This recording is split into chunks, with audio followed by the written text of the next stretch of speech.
Então o nosso bate-papo aqui é bem rapidinho, é bem interessante, tá? Então espero que ajude você aí, tá? Então, aqui nós vamos falar um pouquinho sobre os modelos, né, de transmissão de movimento, sistemas de engrenagem, sistema de correia e sistema, né, de movimento preso a um mesmo eixo, um eixo comum, né, como está aparecendo aqui algumas imagens para vocês. Na próxima tela, vamos começar a discutir um a um desses modelos, perfeito? Então vamos comigo.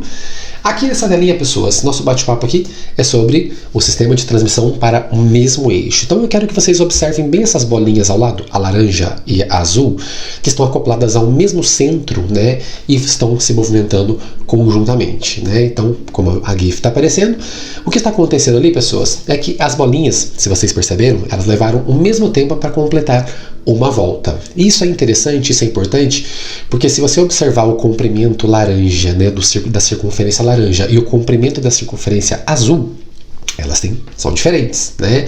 E por serem diferentes, feitas no mesmo tempo, então implica que as velocidades lineares aqui serão diferentes. Mas eu vou mostrar isso na próxima tela para vocês, uma análise bem minuciosa sobre esse tipo de movimento. Vamos comigo? Mas eu quero só mostrar para vocês ali que eu chamei a bolinha azul de bolinha A, a bolinha laranja de bolinha B, e eu quero deixar bem claro para vocês ali que o raio de B é maior que o raio de A, obviamente. Por isso que os perímetros, né, os comprimentos também são diferentes, ok? Então vamos lá. Aqui na tela, vou mostrar a simulaçãozinha de novo. Fica bem atento ali agora já, né, nas bolinhas, perfeito? Quero que vocês observem algumas coisas comigo aqui, tá? Então a primeira coisa importante ali para bolinha A e bolinha B é que a frequência de rotação aqui para as duas é a mesma, né? São as mesmas, né? Por quê? Porque a bolinha A completa uma volta, por exemplo, em 1 segundo, e a bolinha B, como está rodando junto com ela, ela também completa uma volta em 1 segundo. Então, como frequência é o número de ciclos por unidade de tempo, se a bolinha A der 2 voltas por segundo, a bolinha B também vai completar 2 voltas por segundo, porque é o eixo que está mandando ali, ok? Então, aqui a segunda observação é os períodos são iguais. Por que os períodos são iguais, professor? Porque os períodos são os tempos, né? O período em si, ele é o tempo para completar uma volta. Se as bolinhas estão completando os seus respectivos tempos iguais, os períodos também são iguais, perfeito? Essas bolinhas também estão apresentando velocidades angulares iguais. Elas fazem uma abertura de ângulo ao mesmo tempo, idênticas, né? Por exemplo, se a bolinha A girar 30 graus por segundo, a bolinha B também vai girar 30 graus por segundo, né? Então, por isso ali em cima as angulares são iguais. Porém, como já tinha dito agora há pouco, o que vai mudar são as lineares. A bolinha B tem que compensar um comprimento maior se comparada com a bolinha A. Tudo bem? Então a laranja aí tem que dar uma volta mais rápida, né? Porque o comprimento dela é maior. Então as velocidades lineares aqui que são diferentes, a bolinha B ela apresenta em mais metros por segundo, por exemplo, do que a bolinha A. Ok? Isso acontece devido à diferença de raios, né, e consequentemente a diferença de perímetros, tá bom? Ou comprimentos da circunferência, como preferir, tá joia? Então isso é importante e acontece sempre nesse tipo de sistema, quando você acopla um eixo e coloca 2 objetos para rotacionar juntos, perfeito? Então, como é que resolveria um problema desse, professor? Ao meu lado aqui, eu colocaria isso em forma de regra de 3. O que pode ser, o que é mais comum de ser perguntado num probleminha como esse? A relação velocidade-raio, porque já que é quando você aumenta o raio, a velocidade vai aumentar. Isso é proporcional. Então uma regra de 3 como essa aqui ao lado resolve. Uma regra de 3 super simples. Velocidade B está para raio de B, assim como a velocidade A está para raio de A, e é uma regra de 3 cruzada, normal, como estamos acostumados a fazer as regrinhas de 3 convencionais. Perfeito? Aqui na próxima tela vou mostrar para vocês uma simulação. Então, ó, suponha uma polia girando em torno de um eixo, de modo que 2 pontos estão indicados conforme a figura, que vai aparecer daqui a pouquinho. O ponto A está a 60 centímetros do eixo e o ponto B está a 20 centímetros do mesmo. Se o ponto B apresenta a velocidade linear de 20 centímetros por segundo, determine a velocidade linear do ponto A. Então, olha a figura, tudo bem? Então, eu estou colocando para vocês aí as indicações. Aquela bolinha azul é o centro, né? Então, eu tenho um ponto A que está mais longe, um ponto B que está mais próximo agora, né, do centro, né? Coloquei ali, ó, o raio indicado para os dois, né? 20 centímetros para o B, 60 centímetros para o A, tudo bem? Eu quero que você faça uma observação interessante, que 60 centímetros é o triplo de 20 centímetros. Esse dado é importante para a resolução deste probleminha de uma forma bem rápida e bem direta, ok? Então, aqui ao lado está aparecendo algumas informações, né, dadas no exercício, raio A, raio B, e A velocidade de B, 20 centímetros por segundo, e o que eu desejo calcular aí é a velocidade de A, perfeito? Então, vou fazer por regra de 3 direta, tá? Ó, raio de A está para a velocidade de A, assim como o raio de B está por velocidade de B. Aqui, ó, embaixo está aparecendo agora, ó, raio A, 60 centímetros, velocidade A desconhecida. Logo, raio B, 20 centímetros, velocidade B, 20 centímetros por segundo. Calculando essa regra de 3 de uma forma direta, teremos o resultado lá embaixo. Velocidade de A, 60 centímetros por segundo. Pronto, questão feita. Só isso, acredite, é facinho mesmo, tá? Não precisaria nem montar essa regra de 3. Pensa o seguinte, se o raio de A ali é o triplo do raio de B, a velocidade de A tem que ser o triplo da velocidade de B. Ponto, é só isso.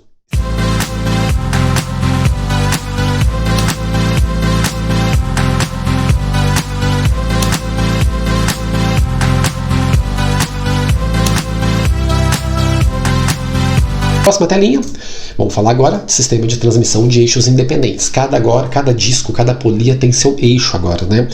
Por exemplo, é o caso que acontece com as engrenagens ou com os sistemas de correias, como está aparecendo aqui em cima de mim. Tudo bem? Vamos passar para a próxima tela e vamos analisar o que está acontecendo.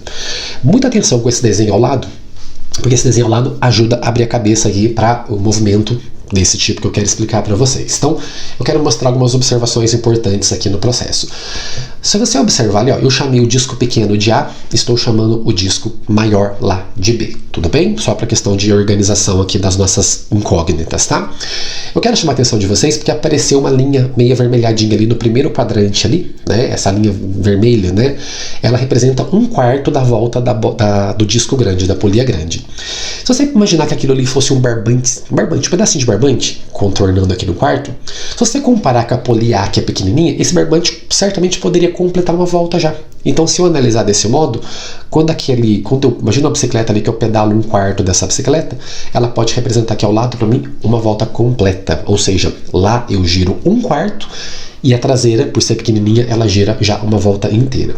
Eu vou repetir o processo, olha só, apareceu uma linha verde, uma volta verde, apareceu uma linha azul escura, uma volta azul escura, e apareceu uma linha azul clarinha lá em cima no último quadrante, e apareceu uma volta completa aqui no último quadrante.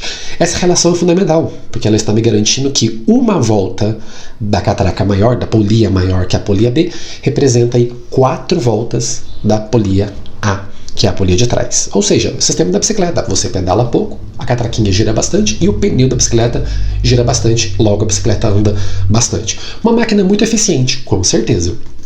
Olha lá em cima que importante. Lá eu estou dizendo que a frequência de A é maior que a de B. Professor, por quê? Porque se você completar uma volta na grandona, que é a B, vamos supor que você fizesse isso em 1 segundo, a de trás já deu 4 voltas por segundo, então ela tem uma frequência maior. Ela teria 4 Hz de frequência, enquanto a da frente tem 1 Hz de frequência.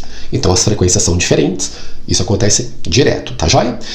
Períodos são contrários, né, de frequência. Lembra? Período é o contrário da frequência, né? Então quando você completa uma volta muito rápida, o período cai. Se a frequência sobe, o período cai, ok? Então, por isso que TB ali é maior que TA, ok? São diferentes também. As angulares são proporcionais às frequências, né? Elas estão diretamente ligadas à frequência. Se eu giro muito rápido, eu abro um ângulo muito rápido, né? Então, a angular de A maior que a angular de B, porque ela vai girar bem mais rápida, com certeza. E o que acontece aqui é que as lineares são iguais. Porque, professor, por que acontece isso? Isso acontece no sistema de correia como esse ao lado, ou sistema de acoplamento de engrenagens, né? Que funciona igualzinho, a matemática é a mesma, tá? A única diferença é que esse aqui, se eu giro no sentido horário uma, a outra gira no sentido horário também. A engrenagem só muda que se eu girar uma no sentido horário, a outra vai girar no sentido anti-horário. Ocorre uma inversão de movimento. Mas a política, né, da organização matemática é a mesma dessa tela inteira, tanto para engrenagem quanto para correia. Fica atento com isso, tá? Que é importante. Professor, por que as lineares ali são iguais, o VB igual a VA? Porque quem manda ali é a correia. A velocidade em todas as pontas da correia são as mesmas. Quando a correia passa pela pontinha de uma polia, ela obriga aquela ponta a girar com a mesma velocidade. Se ela toca nas duas, tanto na B quanto A, ela obriga as duas a apresentarem lineares iguais em suas extremidades, nas suas periferias, tá bom? Por isso que as lineares aqui são iguais. E o que pode ser relacionado aqui dentro, geralmente, num problema como esse, normalmente se relaciona frequência com raio. Então aqui embaixo eu estou colocando para vocês que também existe uma regrinha de 3 que resolve um problema desse direto, tá bom? Só tem que ficar atento com uma coisa. Essa regra de 3 não é uma regra de 3 daquela convencional que a gente cruza. Aqui a gente multiplica ela em linha reta. É uma regra de 3 inversa, porque quanto maior, olha para B, quanto maior o raio, mais lerda ela gira, menor a frequência dela. Olha lá em cima do azulzinho, FB menor que FA. Mas RB, né, o raio de B é maior que RA. Frequência e raio são inversamente proporcionais. Eu multiplicaria assim, ó, em linha reta. Tudo bem? E assim eu consigo resolver um problema direto também. Se uma rodana, se uma polia é 3 vezes maior que a outra, num caso como esse, a frequência dela é 1/3 da outra, tá? É sempre inversamente proporcional, tá joia? Na próxima telinha vamos fazer uma atividadezinha para poder fixar isso e a gente mata essa aula aqui de uma forma bem rápida, bem simples e ajuda você a resolver quase todos os problemas que envolvam transmissão de movimento. Vamos comigo? Aqui nessa tela, pessoas, suponhamos que uma polia de raio 60 centímetros, uma polia A, girando no sentido indicado na figura que já vai aparecer, e com uma frequência de 1200 RPM, lembrando que RPM é a sigla para rotação por minuto, tá? Interligadas por uma correia, a polia B apresenta raio de 20 centímetros, ou seja, ela é menor, né? E gira no mesmo sentido da polia maior, no caso aqui é o sistema de correia. E ele quer que você calcule, né? Ele pede para você determinar exatamente a frequência da polia B, então o desenho está aparecendo ao lado. Observe ali em cima, a polia A girando no sentido anti-horário e a polia B lá embaixo também girando no sentido anti-horário, perfeito? A A é grandona, a B é pequena. A A tem 60 centímetros de raio, a B tem 20. Eu não precisaria colocar nenhum cálculo aqui já para saber a resposta. Porque se a grandona, que tem um raio 3 vezes maior, tem uma frequência de 1200 RPM, a pequenininha, por ser 3 vezes menor, ela tem que ser 3 vezes mais rápida. Então a frequência dela seria 3600 RPM, o triplo de 1200. Mas eu organizei o cálculo nessa tela para você entender meu raciocínio. Olha só, já indiquei ao lado os dados de novo, né? Raio A 60 centímetros, raio B 20 centímetros e frequência de A, a frequência de A lá em cima, 1200 RPM. E eu quero saber qual é a frequência de B, ou seja, qual a rotação aí de B por segundo ou por minuto, nesse caso é por minuto, tá joia? Então, vou organizar assim, ó. Raio de A está para a frequência de A, assim como o raio de B está para a frequência de B. Assim que organizado, eu vou colocar os valores aqui embaixo, tá vendo? Ó, 60 centímetros do A está para 1200 RPM de A. Assim como 20 centímetros da B está para uma interrogaçãozinha para a frequência de B. Como aqui raio com frequência são inversamente proporcionais, eu multiplico aqui em linha reta, tudo bem? Como está aparecendo para vocês. E esse cálculo vai aparecer lá embaixo. A frequência de B vai me dar 3600 RPM, tá bom? É só isso, acredite, tudo bem? Não crie, não complique, eu falo para os alunos, não complique coisas que são simples, tá bom? Isso é bastante cobrado no Enem, pois o Enem gosta, tem várias questões na história do Enem que envolve cálculos parecidos com esse aqui, tudo bem? Lembrando que engrenagem funciona igualzinha, com a única diferença que ali A e B, os dois no sentido horário, ou os dois no sentido anti-horário. Quando você acopla um sistema de engrenagem, vai ter uma inversão, uma é horária, a outra é anti-horária. O resto, a matemática é exatamente igualzinha, está nessa tela. É só você comparar raio com frequência e também inversamente proporcionais, tá joia? É só isso mesmo. Peço para você dar aquele like pra gente, não esquece, tá bom? Isso ajuda bastante o meu canal. E aqui eu quero agradecer que nós já estamos chegando aí a 770 inscritos nesse canal.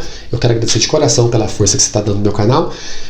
Estamos juntos, tá bom? E próxima aulinha, vamos falar de aceleração centrípeta, vamos falar de vetor velocidade e vetor aceleração de uma forma resumida, vamos dizer assim, tá bom? Obrigado, queridos. Beijão no coração e até mais.